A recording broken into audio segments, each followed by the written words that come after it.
5 stratégies pour faire passer la valeur de votre maison actuelle de 250 000 $ à 400 000 $.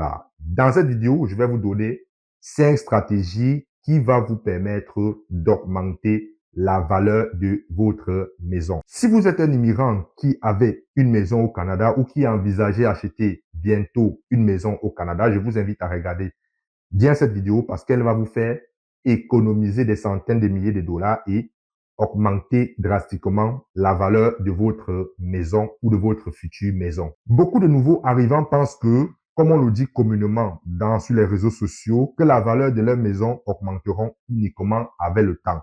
Ce qui n'est pas faux. Mais des personnes qui connaissent l'immobilier, des véritables investisseurs, savent qu'il existe différentes stratégies pour faire augmenter de façon consciente, non pas uniquement avec le temps, la valeur de votre propriété. Aujourd'hui, donc, je vais vous montrer 5 stratégies que vous pouvez utiliser pour faire augmenter la valeur de votre maison au Canada. Je vous invite de rester bien jusqu'à la fin de la vidéo parce que la 5e stratégie va vous permettre de créer, n'est-ce pas, la richesse sur votre propriété à long terme. Alors, la première stratégie, lorsque vous voulez augmenter la valeur de votre maison, c'est de faire des rénovations sur des pièces de votre maison qui rapportent le plus. Les pièces qui rapportent le plus. Alors, vous devez savoir, dans une maison, toutes les pièces ne se valent pas. Toutes les pièces ne se valent pas. Et les rénovations que vous faites dans votre maison, dans ces différentes pièces-là, n'ont pas la même valeur. On appelle ça la valeur perçue.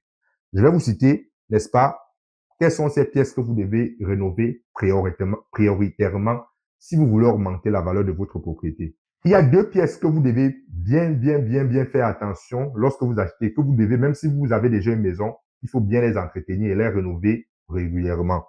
Il s'agit, de la cuisine et de la salle de bain. Voilà les 2 endroits de la maison où ce sont des pièces qui rapportent le plus. Moi, je le dis par expérience.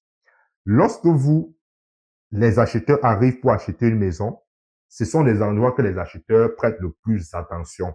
La cuisine et la salle de bain. Donc, si vous voulez faire des rénovations dans une propriété dans le but d'augmenter sa valeur, il faut, n'est-ce pas, mettre le plus d'accent sur ces 2 pièces parce que ce sont les 2 pièces qui apportent le plus de valeur dans une propriété. Donc, je vous prends un exemple que j'ai vécu. Une maison achetée à 400 000, ok? Dans cette maison, on a uniquement rénové salle de bain et cuisine pour 15 000. D'accord? On a mis 15 000 pour rénover. C'était pas des rénovations très importantes. On a rénové, on a mis 15 000 et on a fait une nouvelle évaluation. Ça a augmenté la valeur de la maison de 40 000. J'ai investi 15 000, ça a augmenté de 40 000 $. Ça, c'est un exemple vécu. Donc, sachez que chaque fois que le but ici n'est pas de faire des rénovations, vous devez savoir, vous devez connaître comment les maisons dans votre secteur, si vous êtes dans une activité où vous achetez pour revendre, mais si c'est votre propre maison que vous voulez revendre plus tard dans 5-10 ans, faites simplement les rénovations en dépensant le moins, en regardant ce qui est beau, ce qui se vend, vous faites ces rénovations. Je peux vous assurer que lorsque vous allez revendre votre maison ou lorsque vous allez réévaluer votre maison que vous avez achetée à 400 000, non seulement le temps va faire augmenter, mais si votre salle de bain et votre cuisine ont été bien entretenues, bien rénovées au goût du jour, votre maison aura plus de valeur qu'une maison similaire à proximité. Ça, c'est la première stratégie. Deuxième stratégie. La deuxième stratégie consiste, n'est-ce pas, écoutez bien, à aménager le sous-sol. Ok, je vais l'écrire. Aménager le sous-sol. Le plus souvent, je conseille aux personnes qui débutent en immobilier d'acheter une maison dont le sous-sol a une entrée indépendante. Je vous explique pourquoi. Parce qu'en aménageant le sous-sol, vous créez un autre logement. Vous créez un autre logement et si vous avez une maison qui est considérée une maison unifamiliale, mais qu'au sous-sol, vous avez un autre logement habitable avec une entrée, vous pouvez la louer.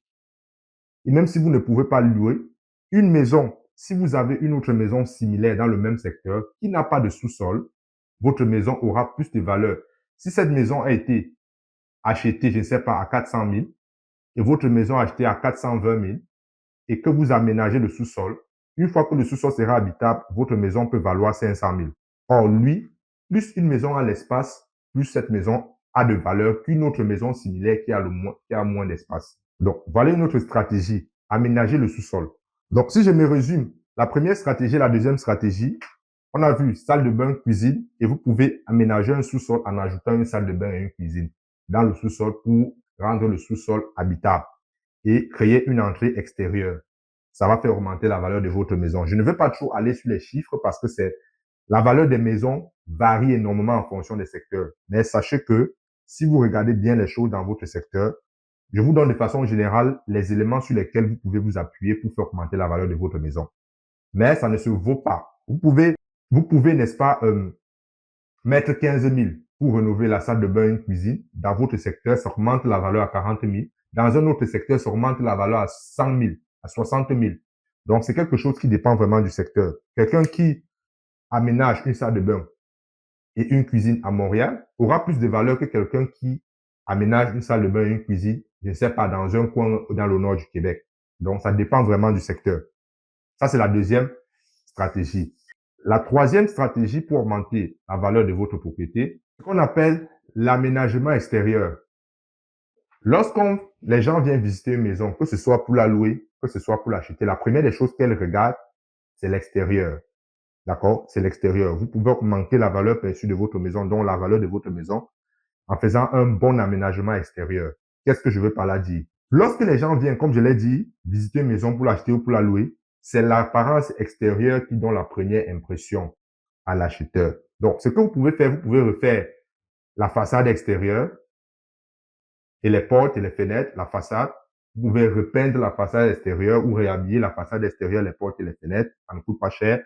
Vous pouvez aussi faire les allées, les alphades, l'entrée de la maison. Vous pouvez aménager la pelouse, c'est-à-dire tondre le gazon. Vous pouvez faire une clôture pour que l'acheteur ait une certaine intimité. Ça, ce sont des choses qui augmentent la valeur d'une maison. OK, vous pouvez par exemple planter les fleurs. Pourquoi? Parce que une maison qui est bien entretenue à l'extérieur, OK, déjà, à l'extérieur, lorsque c'est une bonne apparence, attire le plus de personnes. Et puis, sur l'intérieur suit, votre maison se vendra à un meilleur prix qu'une maison similaire qui n'a pas reçu tous ces aménagements. Et ce sont des aménagements qui ne coûtent pas cher, toutes ces choses. Ça ne coûte pas cher. Donc, ça, c'est la troisième stratégie. La quatrième stratégie, c'est d'augmenter les revenus.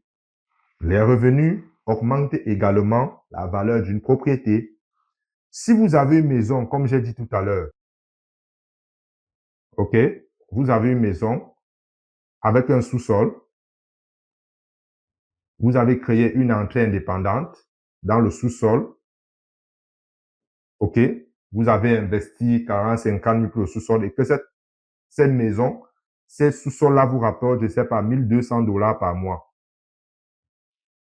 Imaginez qu'il y a une autre maison qui a les mêmes caractéristiques, juste à côté du vôtre, même aménagement lui aussi, mais le sous-sol ne rapporte zéro $. Pensez-vous quelle des deux maisons aura plus de valeur? C'est celle qui rapporte un revenu. Pourquoi? Parce que ce revenu peut permettre au futur acheteur de payer au moins ses taxes ou de payer une partie de son hypothèque. Donc, ça a plus de valeur qu'une autre maison qui ne rapporte rien. Donc, si vous avez une maison, vous pouvez utiliser l'une de ces méthodes-là, si cela s'applique à vous, pour augmenter. Donc, si vous êtes premier acheteur, achetez une maison avec possibilité d'ajouter un sous-sol, ça va augmenter rapidement votre propriété. Ça, c'est la quatrième stratégie. Et la dernière stratégie, c'est beaucoup plus pour les personnes un peu plus expérimentées, mais c'est bien de savoir même quand vous êtes débutant. La cinquième stratégie, c'est l'ajout des espaces habitables. L'ajout des espaces habitables. Qu'est-ce que j'entends par là? L'ajout des espaces habitables. Plus il y a d'espaces habitables dans une propriété, donc plus de mètres carrés habitables, plus, n'est-ce pas, la maison aura plus de valeur. Si vous construisez deux maisons similaires, je prends toujours des exemples, deux maisons identiques. Ici, vous avez construit cette maison à 1200 pieds carrés et celle-ci à 2000 pieds carrés. Celle-ci aura plus de valeur que celle-là. parce qu'il y aura plus d'espace ici que là. Donc, maintenant, si vous avez acheté une maison à 1200 pieds carrés et que, par exemple, vous faites un prolongement, vous ajoutez, par exemple, un garage, vous ajoutez, par exemple, une chambre, vous faites ce qu'on appelle une extension de maison. Parfois même, il y a des gens qui convertissent carrément une maison en triplex. Il y a des gens qui ajoutent même des étages, qui créent des maisons au sous-sol, qui font des garages externes. Bref, vous ajoutez le pied carré habitable, votre maison aura plus de valeur. Donc aujourd'hui, si vous avez une maison, je prends souvent des maisons qui ont cette configuration. Voilà la maison et il y a un garage attaché ici. Ça, c'est un petit garage. Vous pouvez créer un autre studio ici, bien évidemment en respectant les règles de la ville. Je vous assure que cette petite ajout peut augmenter la valeur de votre maison de plus de 40%. OK? Voilà donc les 5 stratégies que vous pouvez utiliser pour augmenter la valeur de votre maison. Je le dis comme ça, ce sont des vidéos que vous verrez difficilement sur YouTube. Les gens disent souvent augmenter la valeur, mais on ne vous dit pas concrètement comment ça se fait. Moi, je le cite parce que il y a de cela 2 ans, j'ai commencé à faire des flips avec des partenaires et je peux vous dire ce sont des choses qui augmentent les valeurs de la maison. Donc aujourd'hui, si vous pensez acheter votre maison, achetez une maison où vous allez mener ces actions. Vous allez mener ces actions. Si vous achetez une maison clé en main, vous n'allez plus augmenter la valeur. Achetez toujours une maison où vous aurez la possibilité, si vous êtes un bricoleur, où vous allez, n'est-ce pas, je sais pas, mettre un garage, faire la pelouse, aménager l'extérieur, ajouter une piscine, des choses comme ça. Ça va augmenter votre maison de façon à ce que le jour où vous allez revendre votre maison va se revendre, ou le jour où vous allez refinancer, vous allez avoir plus d'argent dans vos poches qu'une maison identique à côté où le propriétaire ne connaissait pas, n'avait pas ces informations, donc n'a pas agi pour augmenter la valeur de sa propriété. Voilà ce que j'avais à vous partager dans cette vidéo. Si vous voulez des contenus de ce genre, écrivez-moi en commentaire, écrivez-moi vos questions sur ce qui a trait au crédit au Canada, à l'immobilier au Canada, et ça me ferait plaisir de faire des vidéos pour vous aider, n'est-ce pas, à augmenter vos connaissances, donc à augmenter vos possibilités à faire de l'argent au Canada. Ciao!